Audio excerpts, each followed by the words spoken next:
गुरुर्ब्रह्मा गुरुर्विष्णू गुरुर्देव महेश्वरा गुरु साक्षात परब्रह्म तस्मै श्री गुरवे नमहा.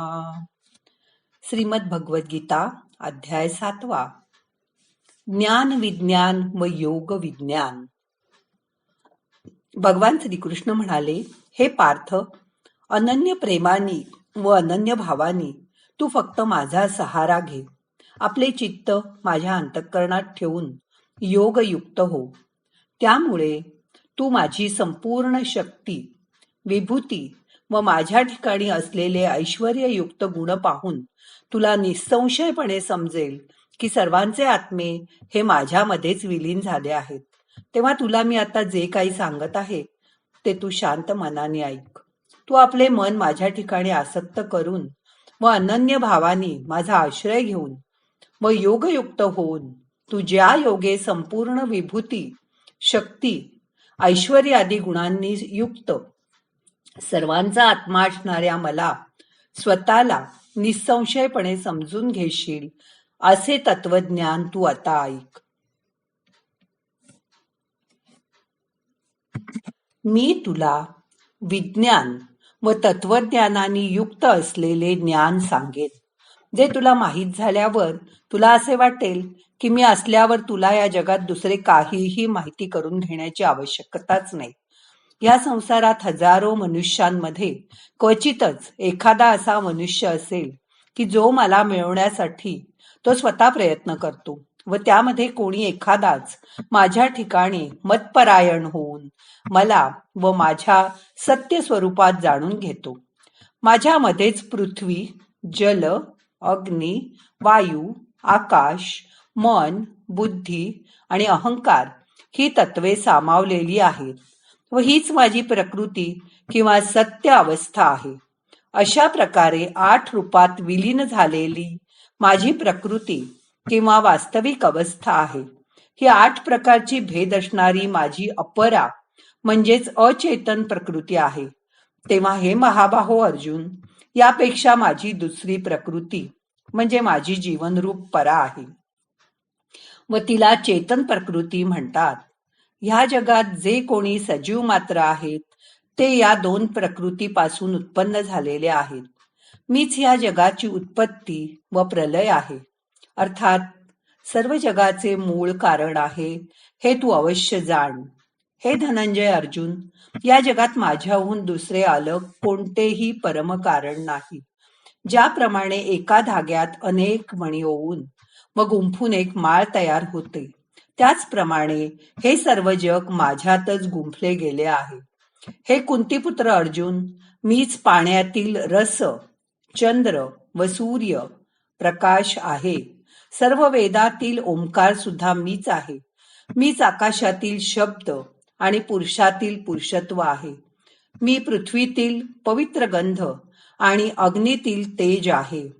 तसेच सर्व सजीवांचे जीवन आहे आणि तपस्व्यातील तप सुद्धा मीच आहे. तेव्हा हे पार्थ, तू संपूर्ण सजीवांचे सत्संग कारण मलाच समज. मी बुद्धिमानांची बुद्धी, तेजस्व्यांचे तेज. हे भरतश्रेष्ठ अर्जुन, मी बलवानांचे आसक्तीरहित व कामनारहित बल म्हणजे सामर्थ्य आहे. सर्व सजीवातील धर्माला अनुकूल अर्थात शास्त्राला अनुकूल असा काम आहे.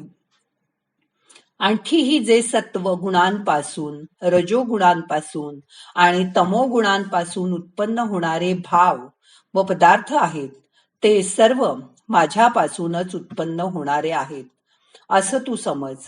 परंतु वास्तविक पाहता त्यांच्यामध्ये मी व माझ्यामध्ये ते नाहीत. गुणांचे कार्य असणाऱ्या सात्विक, राजस आणि तामस या तिन्ही प्रकारच्या भावांनी हे सारे जग सजीव समुदायांनी मोहित झाले आहे. त्यामुळे या तिन्ही गुणांच्या पलीकडे असणाऱ्या माझ्या अविनाशी रूपाला ते ओळखत नाही. कारण माझी माया हे अलौकिक व अति अद्भुत त्रिगुणात्मक आहे. ती माझी माया पार होणे खूप कठीण आहे. पण त्यातूनही जो मनुष्य प्राणी माझी निरंतर भक्ती करतात ते या मायेतून सुखरूपपणे पार पडतात. अर्थात या संसारातून तरुण जातात.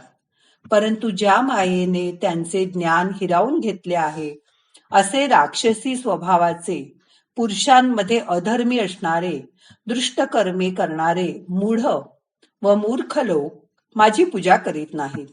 तेव्हा हे भरतवंशीयांमध्ये श्रेष्ठ अर्जुन, उत्तम कर्म करणारे, अर्थार्थी, आर्त, जिज्ञासू आणि ज्ञानी असे 4 प्रकारचे भक्त मला भजतात. पण त्यापैकी नेहमी माझ्या ठिकाणी ऐक्य भावाने स्थित असलेला, अनन्य प्रेम भक्ती असलेला ज्ञानी भक्त हाच अतिउत्तम होय. कारण मला तत्वता माहीत असणाऱ्या ज्ञानी माणसाला मी अत्यंत प्रिय असतो. तोच ज्ञानी मनुष्य मला अत्यंत प्रिय सुद्धा आहे. हे सर्वच उदार आहेत, परंतु ज्ञानी तर साक्षात माझेच स्वरूप आहेत, असे माझे मत आहे. कारण तो माझ्या ठिकाणी मन बुद्धी असणारा ज्ञानी भक्त हा अतिउत्तम गतिस्वरूप अशा माझ्यामध्ये चांगल्या प्रकारे स्थित असतो. पुष्कळ जन्माच्या शेवटच्या जन्मात तत्वज्ञान झालेला पुरुष सर्व काही वासुदेवच आहे असे समजून मला जो भजतो तो महात्मा अत्यंत दुर्मिळ आहे. ज्या ज्या भोगांच्या इच्छेने ज्यांचे ज्ञान हिरावून घेतले आहे, असे लोक आपापल्या स्वभावाने प्रेरित होऊन निरनिराळे नियम पाळून इतर देवतांची पूजा करतात. जो जो सकाम भक्त ज्या ज्या देवता स्वरूपाचे श्रद्धेने पूजन करण्याची इच्छा करतात, त्या त्या भक्ताची त्याच देवतेवरील श्रद्धा मी दृढ करतो.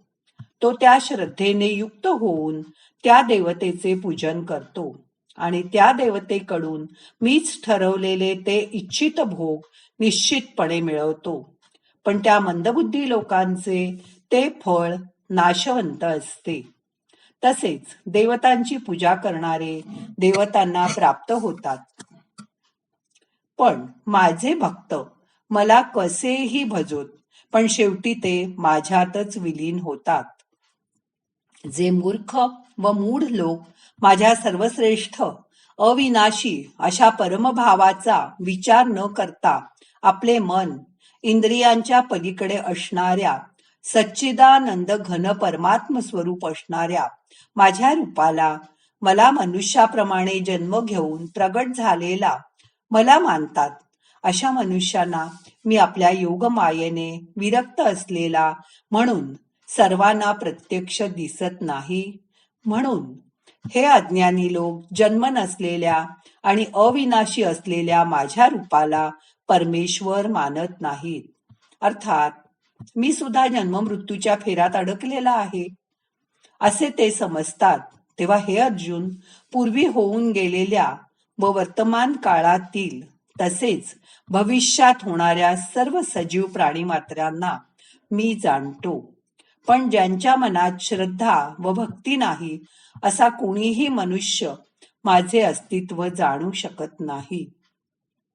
तेव्हा हे भरतवंशी परंतप अर्जुन, सृष्टीत इच्छा व द्वेष यामुळे उत्पन्न झालेल्या सुख-दुःख रूप द्वंद्वाच्या मोहाने सर्व सजीव प्राणी मात्र अत्यंत अज्ञानाला प्राप्त होतात.